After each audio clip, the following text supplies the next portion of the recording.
Bonjour, chers membres de la communauté facultaire de sciences politiques et de droit. Voici le communiqué numéro 2 du 18 mars 2020.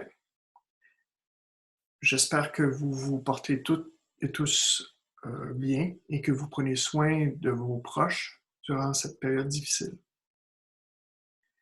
J'entends bien les inquiétudes légitimes qui s'expriment depuis quelques jours.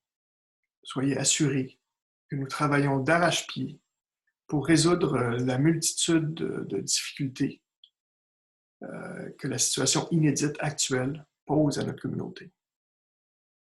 Nous sommes en contact avec l'ensemble des étudiantes et étudiants et professeurs qui sont encore à l'étranger et faisons tout en notre pouvoir pour faciliter leur retour. Aussi, la commission des études s'est réunie hier, le 17 mars 2020, pour discuter de nombreux défis qui nous attendent pour la continuation du trimestre d'hiver. Deux thèmes me sont apparus dominer la discussion de cette commission des études. Premièrement, la nécessité de trouver des moyens adéquats pour compléter la session. Et deuxièmement, la nécessité de prendre des mesures pour ne pas pénaliser les membres de notre communauté qui n'ont peu ou pas accès à du matériel informatique chez eux et ou qui doivent s'occuper d'enfants ou de parents pendant cette période d'isolement. La commission des études se réunira à nouveau demain, le 19 mars, pour délibérer autour d'un ensemble de mesures destinées à encadrer nos activités d'enseignement dans le contexte difficile auquel nous faisons face.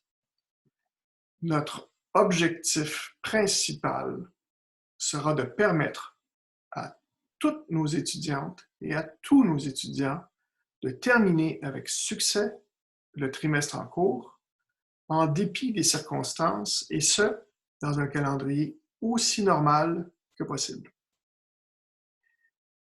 Évidemment, la situation des plus vulnérables d'entre nous devra nécessairement être prise en compte pour ne pas les pénaliser. Je ne m'étendrai pas aujourd'hui sur les mesures envisagées, puisque celles-ci devront d'abord être examinées jeudi par la commission des études.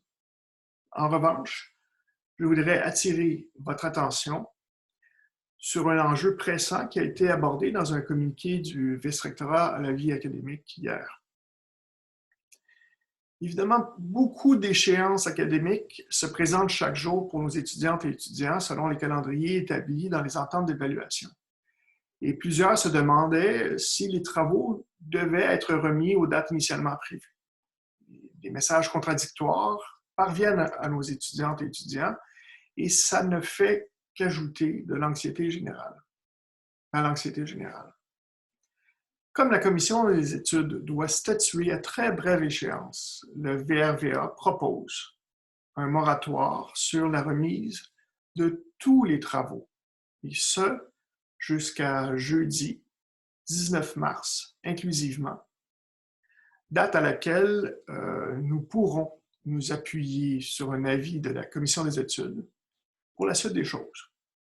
En attendant les consignes qui devraient ressortir de la commission des études et du conseil d'administration, je reprendrai à mon compte une suggestion qu'une étudiante m'a invité à faire aux autres étudiants et étudiantes de la faculté.